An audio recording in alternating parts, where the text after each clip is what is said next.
everybody. So, I don't know. I decided I wanted to go live today. I don't know. This may or may not end well. I don't know.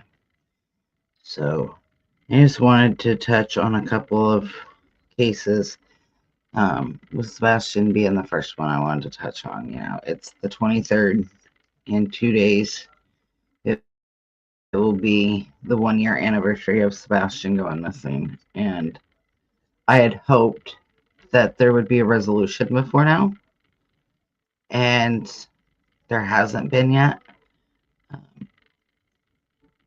I keep hoping that he's just going to show up or they're going to find him. And so I hope that's what happens. I hope that he's okay, and I hope that he's found. Something I noticed today when I was looking at the new FBI, TBI missing poster, the one that's up now. So it initially said that Sebastian went missing on February 26th. And they changed it in the lower portion of this flyer, but they didn't change the top part yet, where it still says February 26th. So Sebastian's got blondish brown hair. He's 5'5" and 120 pounds. How that skinny boy is 120 pounds, it must be in his big toe, because he does not look like he should be 120 pounds to me. So the FBI, I guess this is the FBI poster, sorry, is offering a reward of $50,000 in the for information leading to the whereabouts of Sebastian Wayne Drake Rogers. Sebastian was last seen on February 26, 2024 at his home in the area of Stafford Court there in Hendersonville. He was wearing black sweatshirt with some sort of print on it. He had black sweatpants, like lounge pants, like the Adidas style sportswear pants, and his black square framed glasses. Sebastian has autism and is in need of his medicine. So if you know where he's at, if you know what happened to him, then please call in a tip. Across the bottom of this, you will see how to submit a tip, not only for Sebastian, but you will see also how to submit a tip for Hayden Manis, who will go over here in just a moment. So I just wanted to share Sebastian's face, and like I said, guys, we're coming up on a year in 2 days, and it breaks my heart for Seth that he has to go through this. I think it's pretty clear how I feel about Katie and Chris, but Sebastian needs a resolution. And so I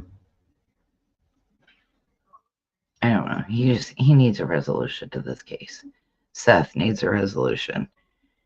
And so I guess Katie Proudfoot is going to be doing an interview on, I believe it's the 26th, with WSMV, which they've done interviews with before. So I'll be waiting for that to come out.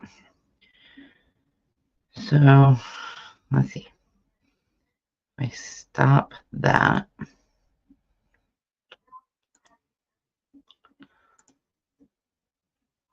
Give me just a second here, guys. So I want to talk about the 3 kids in Michigan who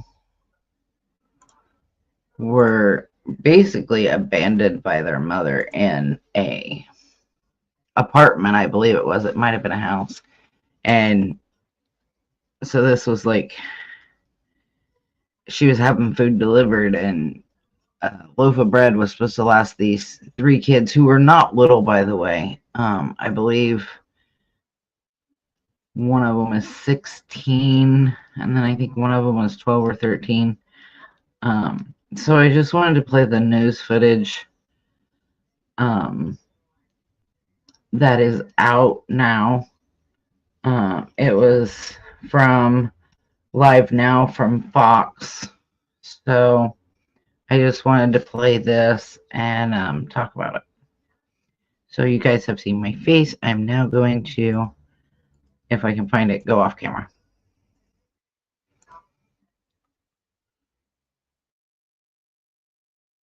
Want to go out to Pontiac, Michigan. This is where the Oakland County Sheriff is speaking on a case and an investigation where a mom is accused of leaving alone her kids in a neglected home for years. Let's listen on Live Now from Fox. Some of this content could be very, very hard to really retain here. So viewer discretion is advised as we learn the details of this case. So something he just said there is these kids were left alone for years. And I don't understand, as a mother, how you can leave your teenage children alone for years. I mean, and at the time she left them, if she left them for years, then the one was 16. I mean, she would have been like, what, 13 maybe? I don't know how many years were they left alone. Let's just play this out.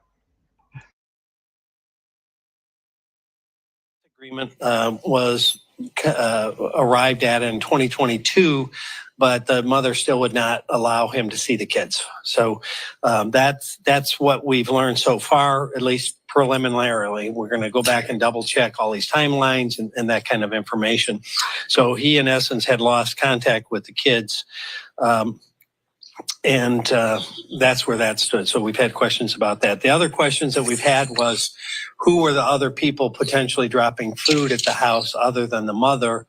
So far, again, the investigation is pretty layered and complex, given that it's going over years.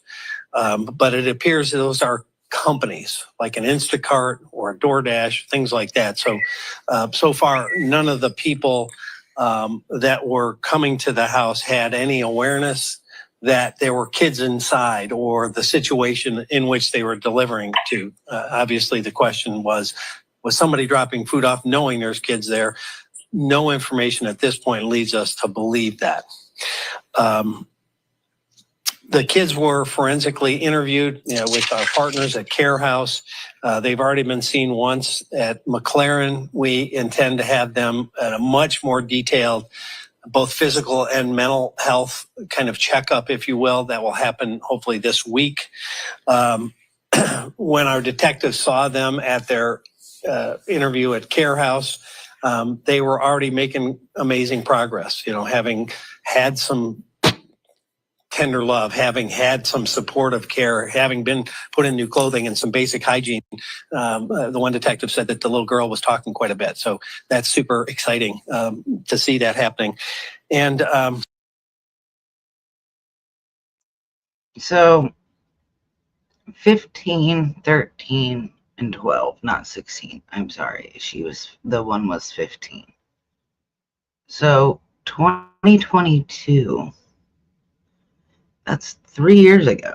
So these children were living alone with no parental supervision or adult supervision for 3 years. And that blows my mind that you can leave such a small child alone by themselves. Hey, Sonny. I just wanted to do a quick live over the Oakland 3. I wanted to mention Sebastian, and I'm going to also talk a little bit about Hayden Manis, who is the boy who's been missing for 5 years here in Indiana. What time do you get off work tonight? Are we doing a live on your channel tonight? I like it better when you're in charge, because then I don't have to talk as much. So I'm gonna play this out a little bit more. As it relates to being in the house, the only one of the three that ever came out was the young boy, and he came out twice. Once because he wanted to feel the grass, which by itself is heartbreaking, and a second time to check the mail. So you wouldn't do this to an animal, let alone your child. So, just to hear that he came out to touch the grass is just crushing, soul crushing on so many levels. As it relates to the house, we have obviously released pictures. I'll get my technical expert up. You've already seen some of these pictures. I rolled that little mouse, but it didn't want to cooperate. So inside of the home, as I had mentioned with these pictures, trash was piled, in some places 3 and 4 foot. I will say for those watching, trigger warning, because some of these pictures are absolutely horrendous. High. Everything was covered with feces and trash. The toilet had become non-functional, and the bathtub was filled with feces. That's the kind of situation these poor kids had been living in for years, not just hours or days, for years. And so when you have the complete lack of hygiene, a complete breakdown of basic living conditions that they were subjected to. And to get a little deeper into that, detectives have narrowed down the initial abandonment they believe to be somewhere in the spring to summer of 2020.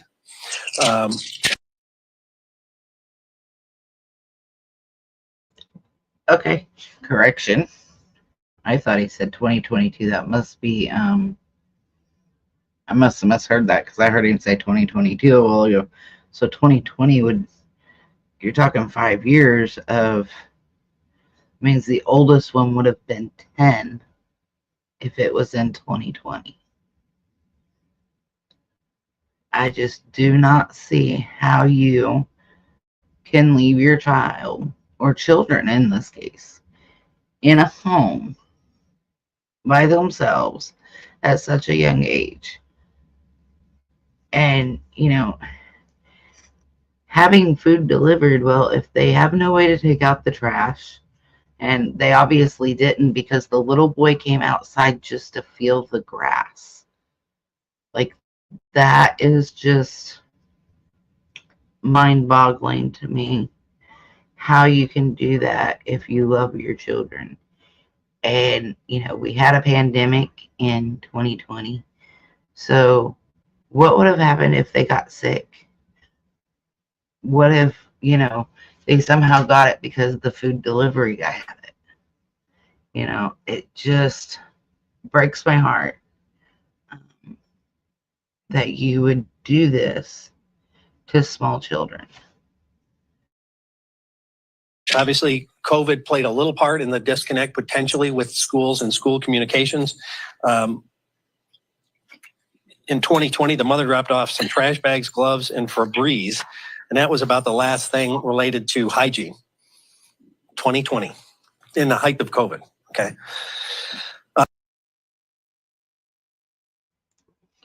Trash bags and gloves and Febreze. Why give them trash bags, first of all, if they're not able to take out the trash? I mean, it's still going to pile up, yeah, but either way, it was going to pile up because they couldn't take out the trash. And if you know that they need Febreze to cover up the smell, then, I don't know, be a flippin' parent and take care of your kid. Like, I just do not, my head does not wrap around this at all. How you can do that to your child. How are people not suspicious? Somebody has 3 kids and then all of a sudden the kids aren't with them anymore? That doesn't make any sense. How was she not questioned by everybody? So, I don't know. You could have dropped off toothpaste and toothbrushes and shampoo and conditioner or water or something, not trash bags and gloves. They're little kids.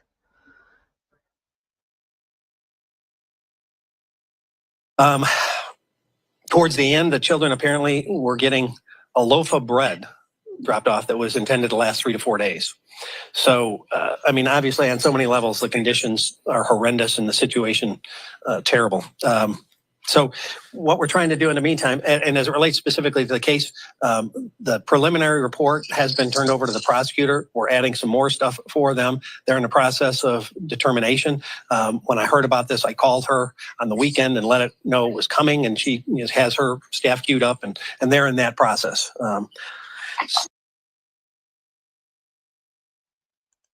So a loaf of bread for now, at this point, 2 teenagers, 15, 12, and 10, is supposed to last 3 to 4 days. Like, that's essentially 1, maybe 2 sandwiches a day. And that's if you want to call it a sandwich, because they clearly didn't really have food. So you're just giving... We treat prisoners better than that. Prisoners of war are treated better than these 3 children were by their mother. Somebody who's supposed to love, protect, and take care of them gave them a loaf of bread to last 3 or 4 days. That... I hope they're getting her and nailing her to the wall. And we'll go over that in a minute, but let's play this. As it relates to the kids, the first thing we wanted to do is obviously get them safe and to get them clean and get them enclosed. And I will say we have one of the most generous communities, I think, in the world. We put on there that we needed clothing, and this is just a tiny sample of what we've received. At the office of another office of ours, we have bags and bags. So we don't need any more clothing. We greatly appreciate it. The family and the kids greatly appreciate it. And so we're kind of pivoting now to financial support. And we have put up a link, if you will, to the charity mission in Oakland, and 100% of it will go to the kids. Unlike some of the traditional fundraising methodologies you see out there, they take a percentage.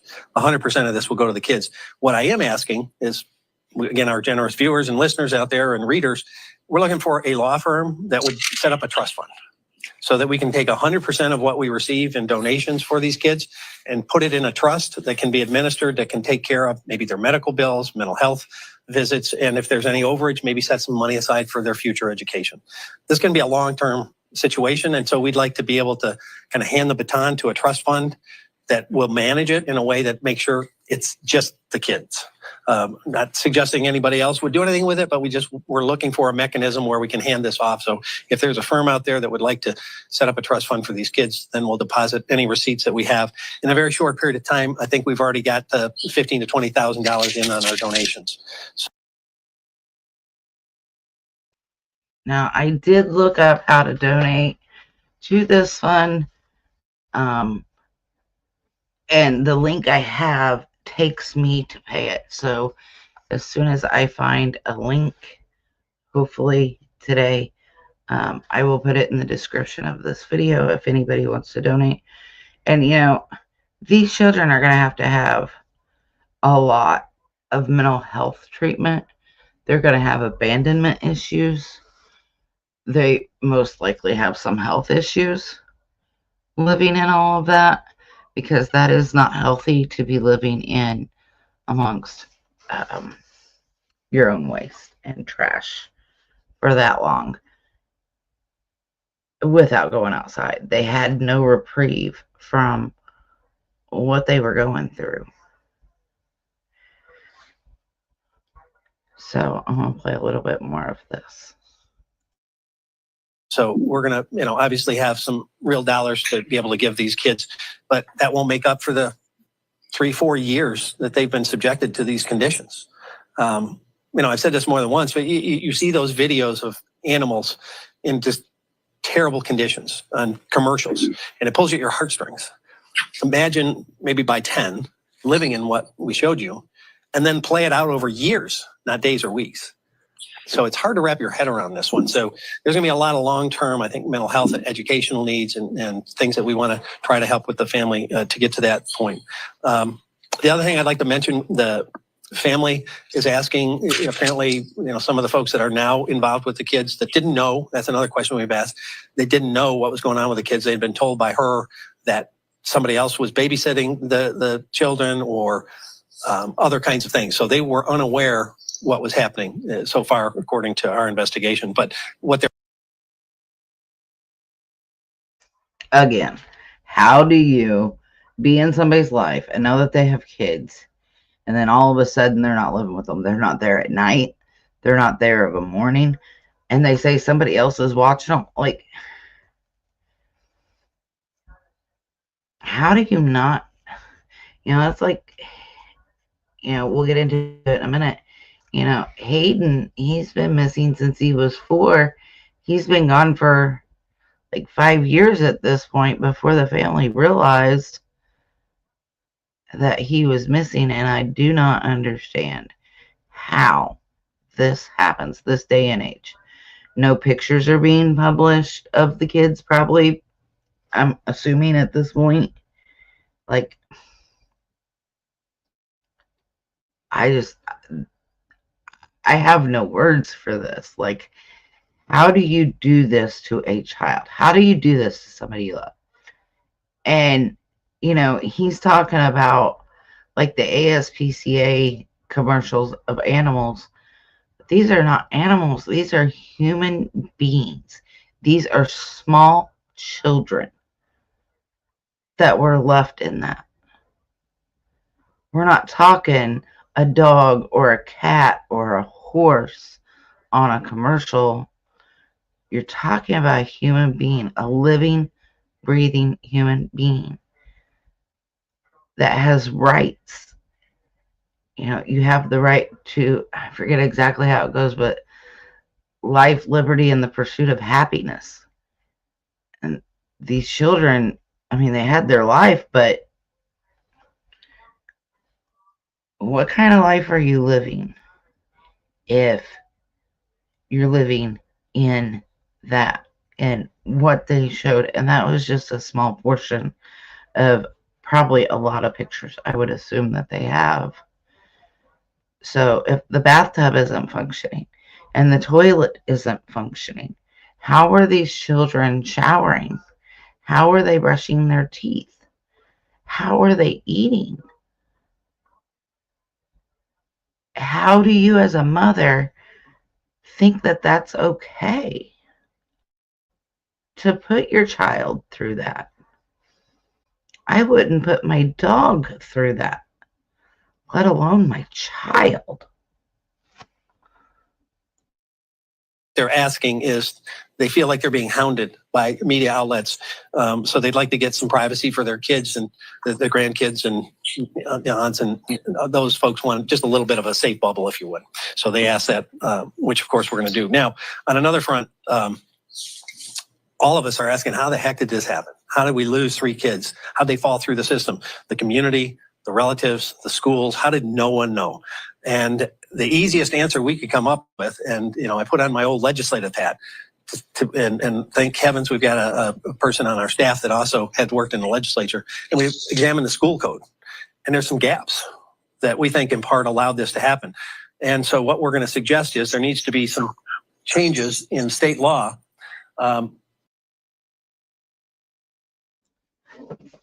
All right, Jaren, just lay there and listen and get some sleep. Maybe I might put you to sleep.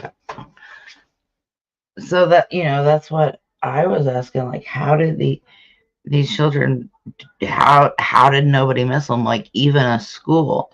So he's basically going to go into, he thinks the laws need changed. And I would have to agree, because if 3 small children can be left alone for up to 5 years, let's just say up to 5 years, because they're saying 2020.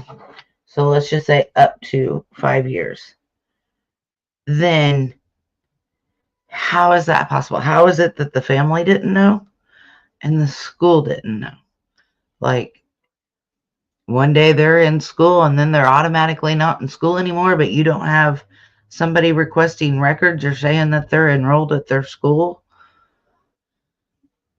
So I'll just play that out. right now, basically, there is no specific duty required that is triggered by certain actions. So what I mean by that is a school district, in this case, received a request for records from another school in Pontiac, but no verification the children ever moved to that school. And so at some point, when they didn't show up, they were just dropped off the enrollment of the school that sent the transcripts. So no one knew that they were nowhere. And so what we're proposing, and we're already communicating to a potential bill sponsor, is some amendments to the school code that will close that communication gap so that before a child is unenrolled, they have to obtain written confirmation that child's someplace else. That doesn't happen now. And that's what happened here, it appears. It's still, again, being investigated because we're going back years and trying to check records. But it looks like based on that request for records, neither of them knew where that child was and presumed, I guess, that the other one had the children. So the other thing, this is the specific language, but it goes into basically filling that gap, closing that hole so that if a child doesn't show up at a school for a period of time, then it triggers a follow-up where they have to communicate with either a truancy officer or law enforcement to begin an examination of what happened to these kids. Where are they? You know, it's unbelievable to think that we've got 3 kids that fell off everybody's map for years. So that goes to the second part, as I said, within 20 days, the sending school that sent those records has to notify the truancy officer if they have not received written confirmation that that child is someplace else safe. So it shortens the window. First trigger is 10 days, second trigger is 20 days. And obviously this can be worked on, amended, or changed by the legislature. We're just suggesting there's gotta be some accountability measures so we don't have kids fall through the cracks in such a horrific way.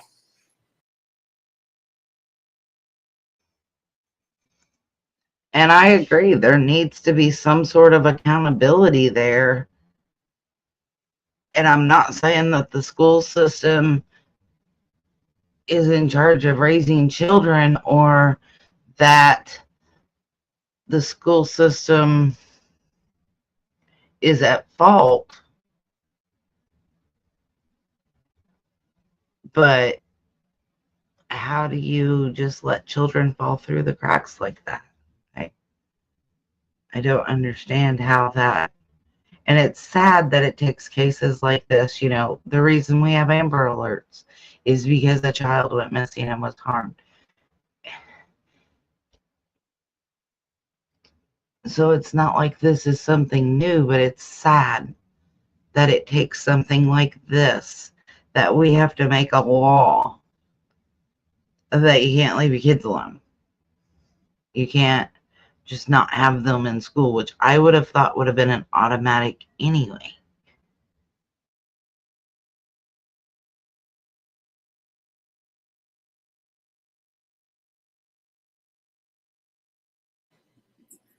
And that is the direct donation link to the children and their needs.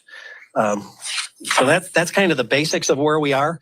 As I said, we're going to have some follow-up investigative things we're going to be doing. We're going to check much more deeply the children's physical and mental well-being. Obviously, we're going to need to get an educational assessment on where they are. Without any education for a period of years, you know, you hear how many kids across this country fell way behind from 1 year of COVID. Imagine where these kids are. And so you know, we don't have a clue. Where are they educationally in terms of acuity and also mental health and all the developmental things that happen in those critical years? You know, we don't know. And they're going to have needs with that. So it's a big undertaking, a big process, and one of the most tragic long-term abuse situations I've ever seen. I've been in this a long time.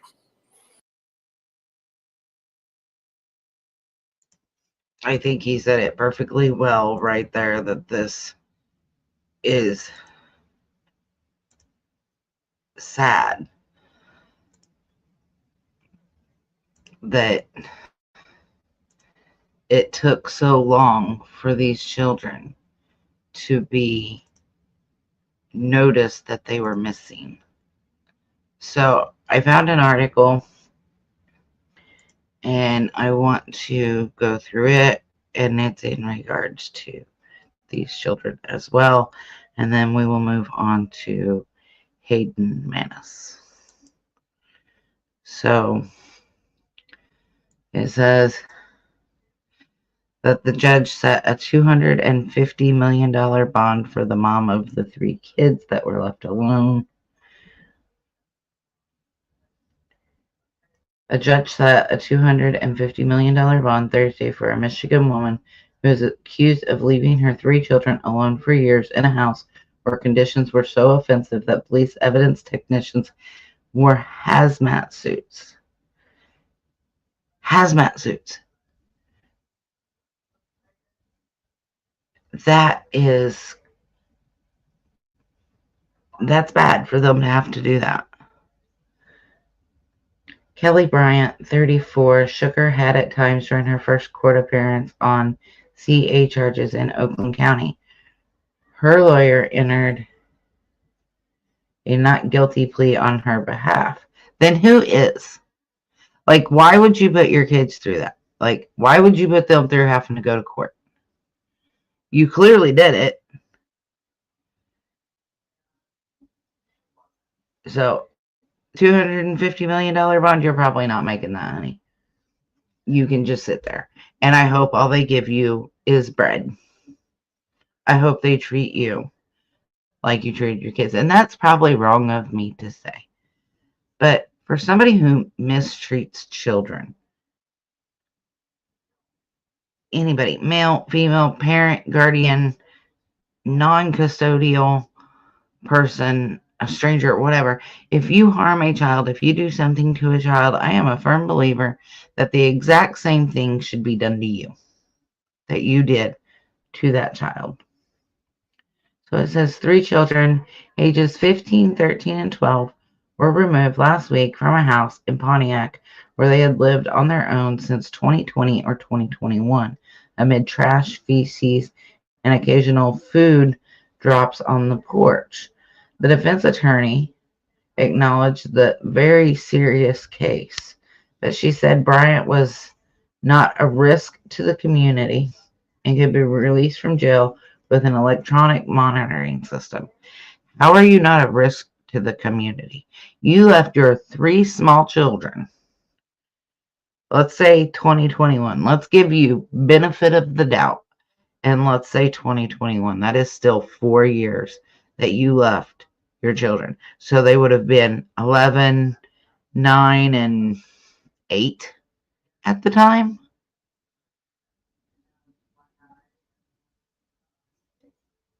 That is just, I have no words for it, really. I don't. And not a lot makes me speechless, but this does. It makes me angry that you could do that to your child. So the judge, however, set an extraordinary cash bond. So that means that you're not getting the 10%. So she has to come up with the whole $250 million in cash. She can't go to like a bail bondsman and do 10%. Way to go, Judge Fawkes, Judge Gross, not sure. It's, Judge Rhonda Fawkes Gross, I guess. So way to go, Judge Gross. The children were hiding when police entered the home. They were, hiding from the police on Friday after a call from the landlord who had not been paid since October. So, October, November, December, January, February. So you hadn't been paid for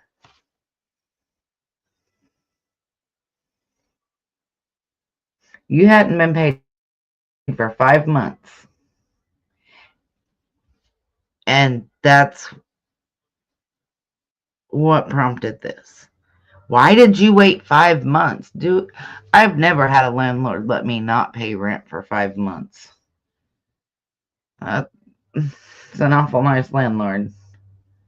I wouldn't have waited 5 months. You don't pay me the first month, second month you don't pay me, you're out. There's a multitude of reasons why they didn't leave the home, Prosecutor Karen McDonald said of the siblings. We just don't know that yet.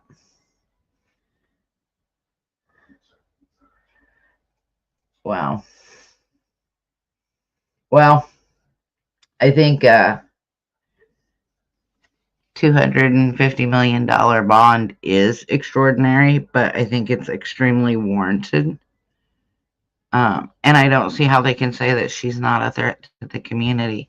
Did she kill somebody? No. But those kids could have died. And she abandoned them at a very crucial point in their life. One is becoming a teenager. Well, two of them by the time it's over with. And one is a preteen, like one boy, and I'm going to assume, I better not assume. I know that there was at least one girl and one boy. I'm going to assume that there's two girls. But either way, you know, as a young woman of that age, 15 or 13 or 12, whichever one, like, you're going through changes. Your body is going through changes. And you have nobody there to talk to. Nobody to have support. Nobody to show you what to do. Nobody to care for you. Nobody to love you. And that angers me. Children deserve better. They do. And if you can't treat your children better than that, then you don't deserve to have children. If you can't make sure that your children are fed and cared for in a proper manner, you don't deserve kids, in my opinion. So hopefully, I'm going to keep an eye on this case, but hopefully something comes of this. Hopefully she doesn't make the children testify in court or take it to court. I think it's pretty simple. They're your children. You left them by themselves, you know.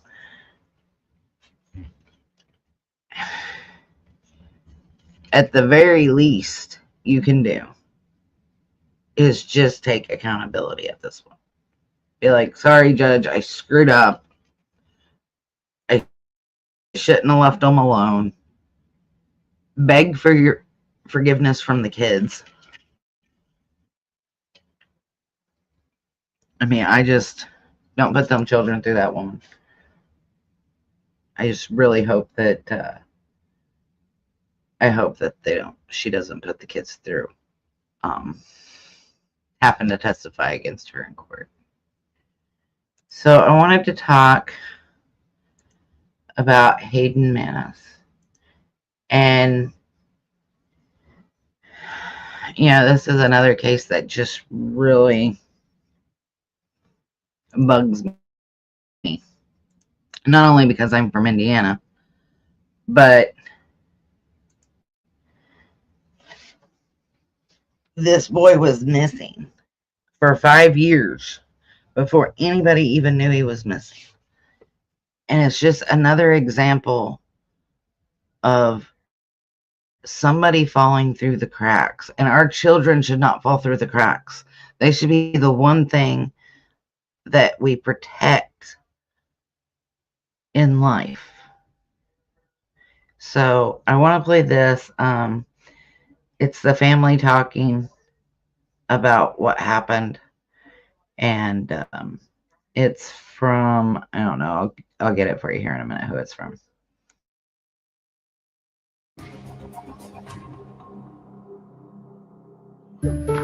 He's 13. A little boy, nowhere to be found.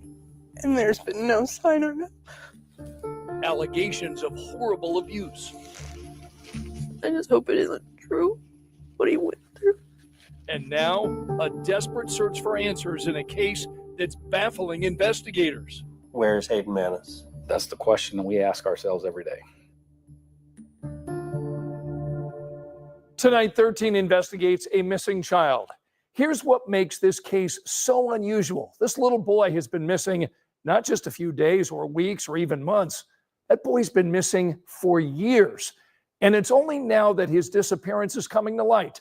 Our senior investigative reporter Bob Siegel joins us tonight to break down this disturbing story that raises so many questions. It sure does. The biggest question, what happened to Hayden?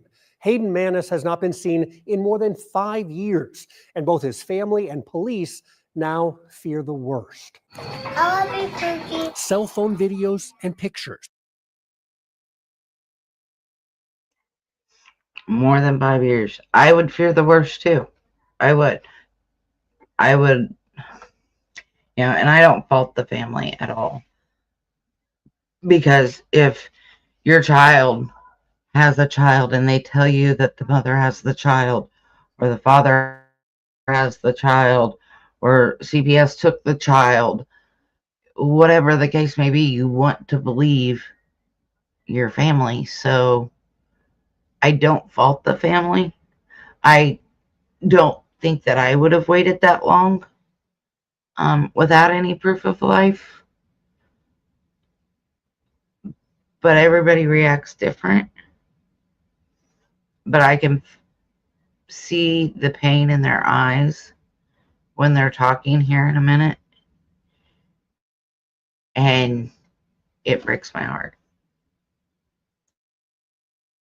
These are what Hayden's family now clings to after realizing this little boy is nowhere to be found. I miss him dearly. Hayden's grandfather and 3 of his aunts met with 13 Investigates to share their grief. Oh, God. To ask the public for help. Just give us some answers. And to try to make sense of how a 4.5-year-old just disappeared. When's the last time you saw Hayden? Christmas Eve, 2019, at our family gathering. He was getting presents. He was excited. That was the last time. Gabapentin is bringing you closer to amputation.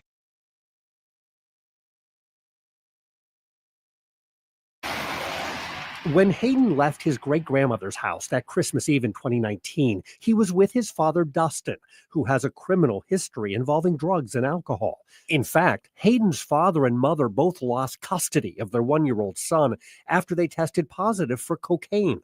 Police also found Hayden and his father in a motel room littered with heroin. That's when Hayden went to live with his grandfather, Gary. He's a good kid. I never had any trouble out of him the whole time I had him. But 1.5 years later, after Hayden's father served his sentence and completed treatment and counseling, a judge ordered Hayden be returned to his father. I begged them not to give him back. It wasn't my choice. They wouldn't even let me speak in court. At that point, Hayden was about... That is so sad that at a court hearing, the family was not allowed to speak and say, no, don't send him back. Don't give him back to the father. That is, I don't know the rules here in Indiana on family speaking in court, but it just seems to me that that was not neglectful. I don't know the word I'm wanting to use right now, but that judge sent this child back to a home, and now he's not been seen for 5 years.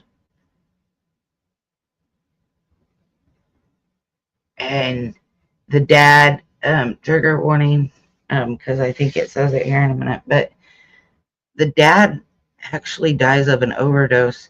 So now we don't know. I almost feel like this case is not going to be one that is or has a resolution. I hope it does. I hope he's okay. But after 5 years and him being so small, he was 4 when he went missing, so he'd be 9 now. It almost puts me in mind of Harmony Montgomery.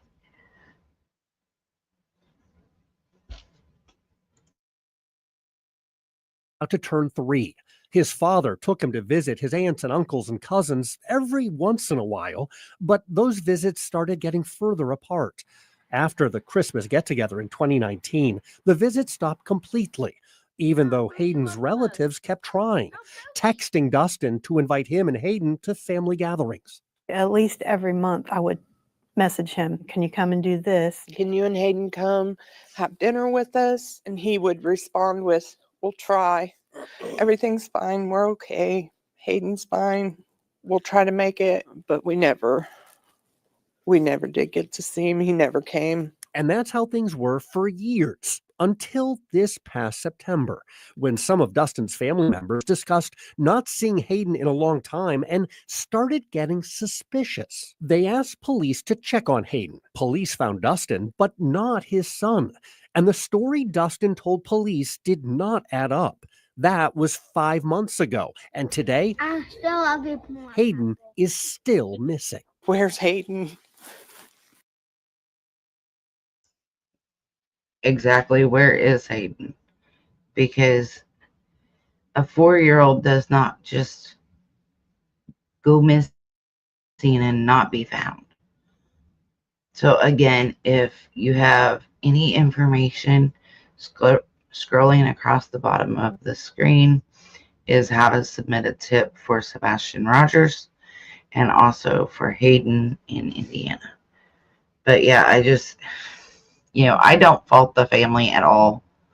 They're being told that he's fine. They're being told they're going to come over and plans change and this and that.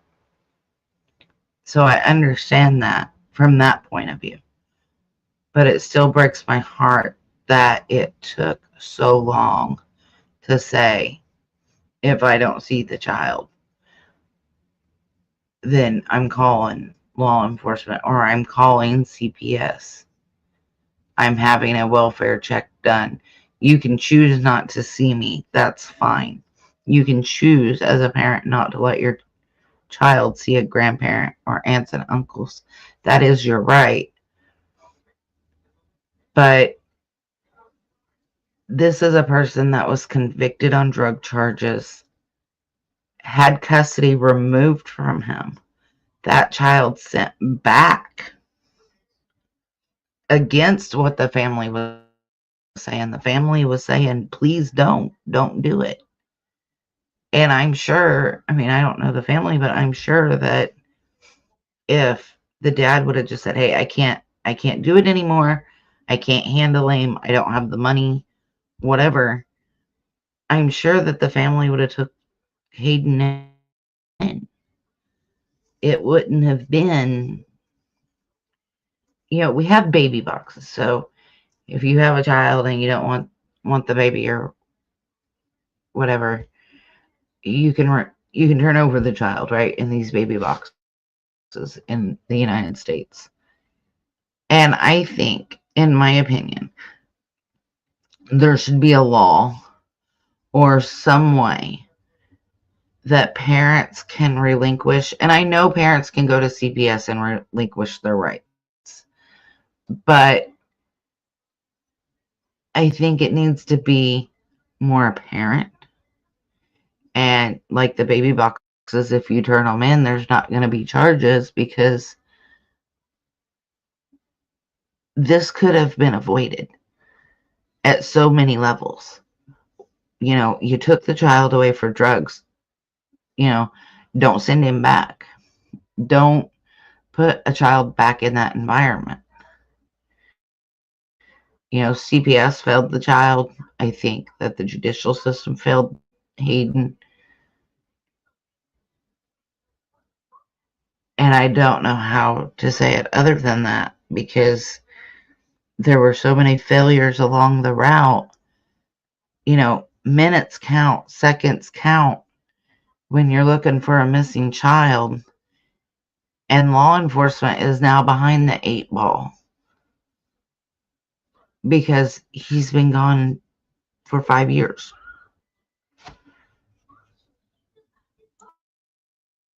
Nobody can come up with Hayden. The last person that was responsible for him couldn't provide any information about where he was.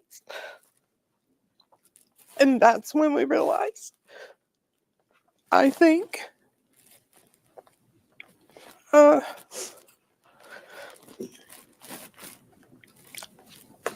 Something terrible had happened. yeah. Where's Hayden Manis? That's the question that we ask ourselves every day.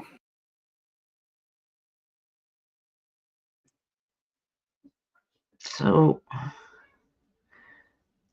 again, how does this happen?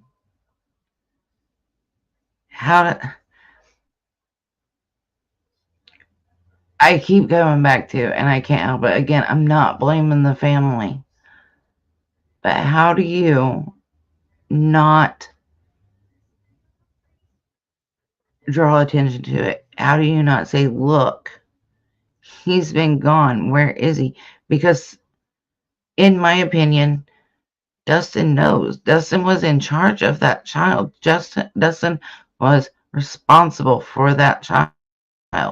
And now that child's been missing for 5 years, and it's not like we're going to get answers out of him now because he's no longer alive because of drugs, but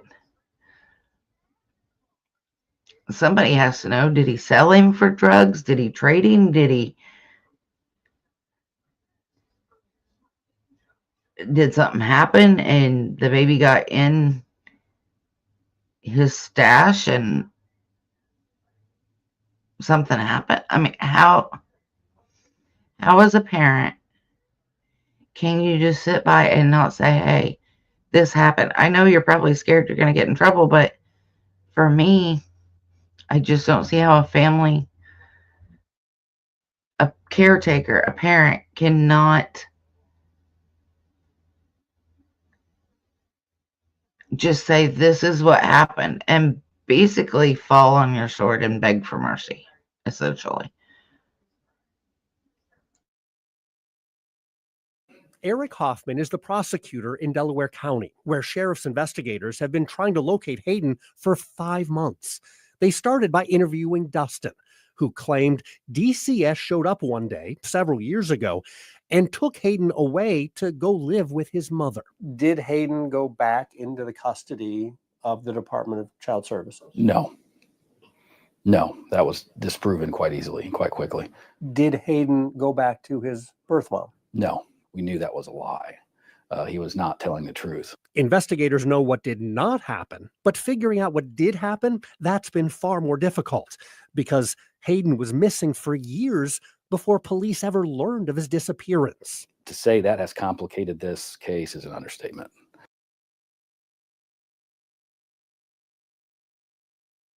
I want to know how he thought he was going to get away with that. Like, seriously. How do you say, oh, CPS came and got the kid? Well, do you not think that they can check that? Do you not think that they have resources and they're going to know you're lying in no time flat? Do you not think that they've already checked with the mother to see if the mother has the child? Like, I have followed a lot of true crime, and it's constantly, well, so-and-so has the child. It's a very common thing, it seems like, for somebody to say, oh, well, the child's mom has them, or CPS has them, or I just don't know. But how do you not know? Because you do know, for one. Or at least you should. Even if the child was kidnapped, whatever. You know something happened. And it seems, like I said, it seems like it's very common that the custodial person over a child will sit, let's just sit there and say, so-and-so has them. Let's go back to Casey and Kaylee Anthony. Casey was saying, oh, Zenaida, the nanny, has her. You don't think they can disprove that? Do you think people are so stupid that they can't tell you're lying? I don't. If somebody in the chat knows, explain to me why that is so common, because it seems to be a very common thing. Oh, CPS came and got the child, or the mother has the child, or the father has the child, or the aunt, or the uncle, or the nanny, or the babysitter. How long do you let excuses go? I wouldn't go more than a year. Probably even less than that. But if I was being generous, I would not go more than a year without speaking to my family member, especially a child, and not knowing where they're at, not seeing them, before I would call CPS and be like, yeah, look, something ain't right here. You need to look into this. And again, I'm not blaming Hayden's family because it's not their fault. I do blame the judge to some extent because the family objected to Hayden going back into this environment with this person who is the last person with this child. And knowing that he has a drug history and knowing that that is what cost him his life, I wouldn't put it past that this child is being trafficked, that this child was sold, or that this child got into daddy's stash and something happened and he panicked. But again, if you're a parent and something happens, it is better to just come clean and say, look, I screwed up. I'm sorry. I didn't want this to happen. I didn't mean this to happen. And just fall on your sword than to let a child be missing for 5 years or uncared for 5 years. It just blows my mind that people are like that. To get the call in 2024 that you've not seen a child since 2020 is a huge hurdle. And that's not the only challenge for detectives. In November, Muncie police arrested Hayden's dad on more drug charges after they found Dustin with heroin and meth. He spent a few weeks in jail before posting bond. 4 days later, Dustin Manis died from a drug overdose. Just because Dustin Manis is dead does not mean the investigation is dead. We're still going forward. This morning on Take It Off Today, an incredible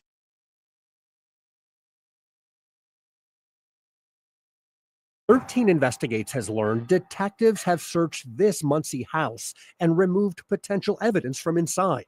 It's the last place Hayden was known to be living with his father and his dad's former girlfriend. Detectives interviewed that former girlfriend and some of her family members before they moved out of state a few weeks ago. No one has been able to lead police to Hayden, and no one has been charged in his disappearance. How can something like this even happen? So again, that reminds me of Harmony Montgomery. Oh, we don't know where she's at, and constantly blaming somebody else or saying that the child's here or there. So hopefully, what it sounded like to me is if they said they searched the house and took out possible evidence. So was he harmed in the house?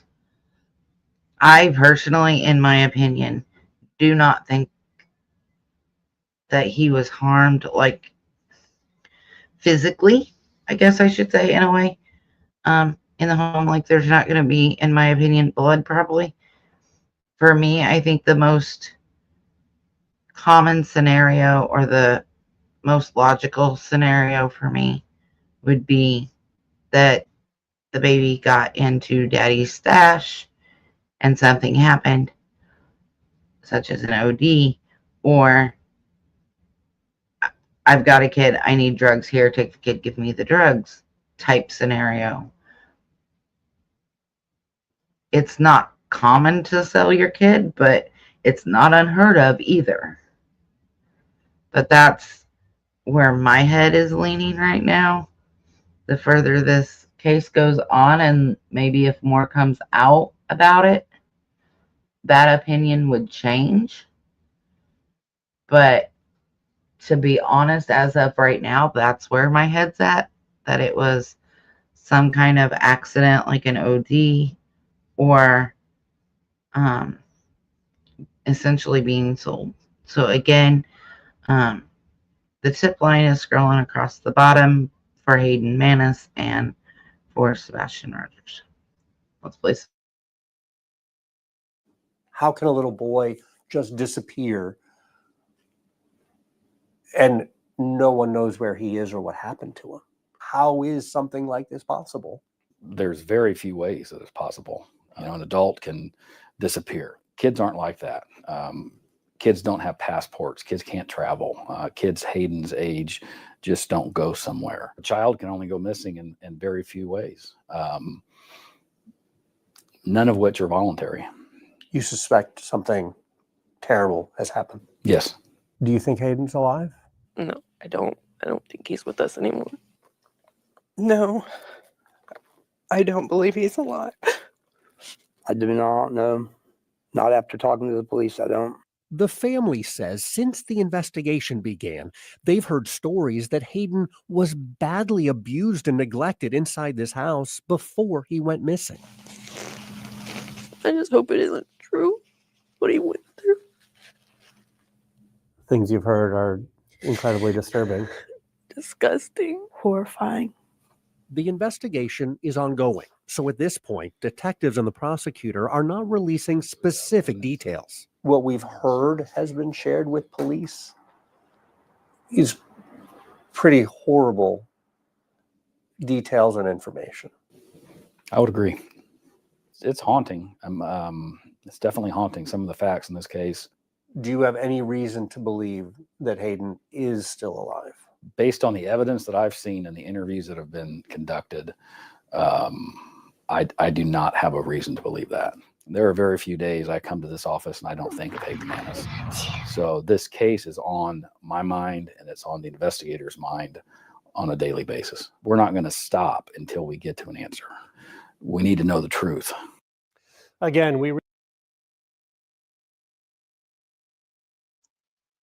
So again, that just reminds me so much of Harmony Montgomery, and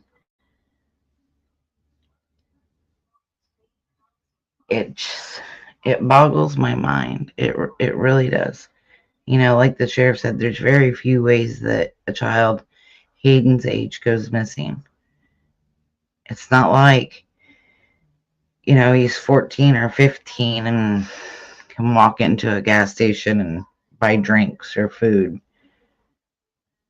He's a baby. He was 4. And he's just a cute little kid. Let me see if I can. I'm try to figure out how to put this stuff on screen. So hold on.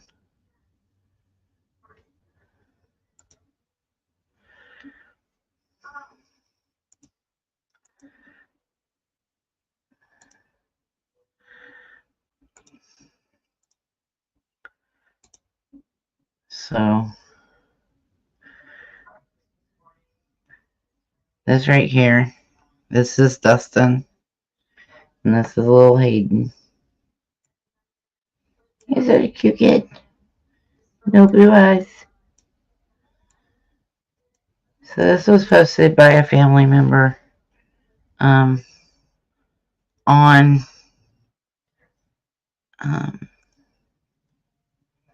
Facebook. So it says, please again, this is our great nephew Hayden Manis. If anyone has seen him at any point in time, please message me any information you have. He would be 9 years old now. These are some of the last pictures I have of him. CBS took Hayden back to his dad, Dustin Manis, my nephew. About a year after he got him back, he cut contact with us. Christmas of 2019 was the last time any of us or our family have seen Hayden personally. Dustin said that he thought we were always all trying to take Hayden away from him, and he was mad at us, so we were no longer allowed around Hayden. Hayden is now missing, and it's very important. If anyone has any information at all, to please reach out to me, our family, or the Delaware County Police Department. Please don't contact the family. Like I said, it's scrolling across the bottom if you know something. And for such a sweet little boy. I mean, he was just so cute.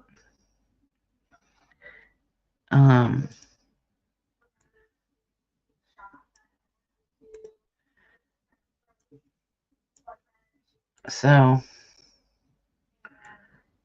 this was also posted by a family member.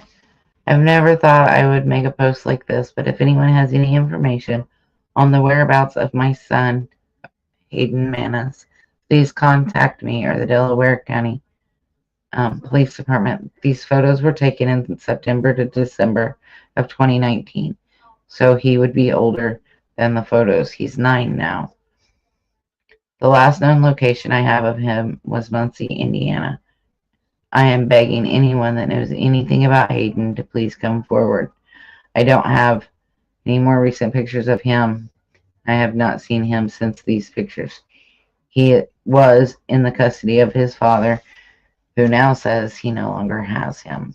And then she gives the number for the police department. Such a little cutie. He's just so cute. Look at the face. He's so cute. I mean, it just breaks my heart. I mean, like, he's just a little thing. So, there's some more pictures of him splashing in water, and looks like he's trying to cannonball there. And he says, "This is our great nephew, Hayden Manis. Please, if anyone knows anything at all about him or where he could be, please contact any of us." And he's such a little cutie pie. So I want to go back to Sebastian here to close this out. And just like Hayden, he's missing. Sebastian's 1-year anniversary is in 2 days. So hopefully, I had hoped by now that there would be a resolution to this case. I pray there is one soon. His dad, Seth, you can just see it and feel it, that he loves him and he misses him, and he just wants him back. He was such a cute little boy, wasn't he? He was just so adorable. And there's always, we talk about you get drawn to a case, like we're drawn to Sebastian because of his big smile and everything. And I think just like with Hayden, that smile, that little cutie patootie there, he just, they need found. And hopefully somebody will come forward with information with Sebastian or with Hayden. Hopefully the mother of the 3 kids does not by any means make her bail, because she is a threat to the community, in my opinion. She was definitely a threat to her children, and her children are still alive, now 15, 13, and 12. They don't need to be looking over their shoulder because their mother is out of jail. Just doesn't. And so that's all I wanted to go over today. I just wanted to get, again, Sebastian out there again, and get Hayden out there. I found out about it a week or so ago, and I went and got some pictures and looked into it, but there's just nothing to go on. And like we've said with, Sebastian, hours count, minutes count, and, Sebastian is still missing. And in the same concept of hours and minutes count with Hayden, they're so far behind the ball now.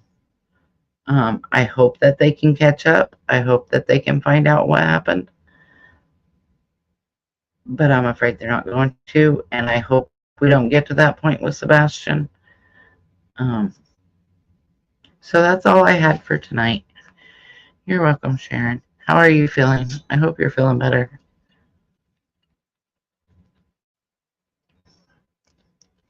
I've not had too bad of a day. But I didn't know if Sunny would go live tonight, so I thought, well, I'd do mine while I knew she was at work, and then if she goes live or whatever tonight, I will join her if she wants me to. But I'm gonna get off here for now.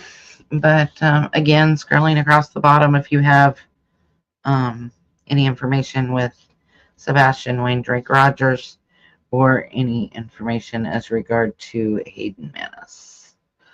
Bit better laying down help. Yeah, I bet. I know when I'm really bad, like when my pain's out of control, I'll lay down and it helps.